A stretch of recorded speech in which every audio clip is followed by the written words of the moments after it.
L'ATI, l'Assemblea Territoriale Idrica di Agrigento, formata dai 43 sindaci della provincia, ha approvato all'unanimità il nuovo piano d'ambito, scongiurando il commissariamento e procedendo verso la costituzione di un nuovo ente di gestione del servizio idrico in provincia.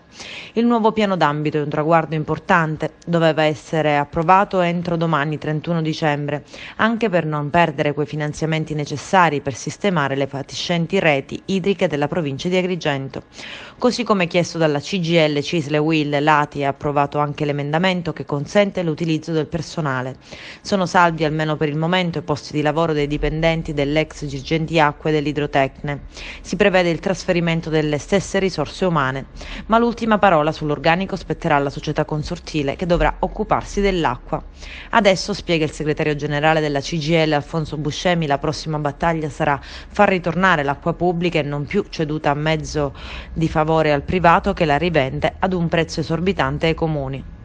Non era scontato questo straordinario risultato, dice entusiasta il segretario generale della UIL Agrigentina Gero Acquisto.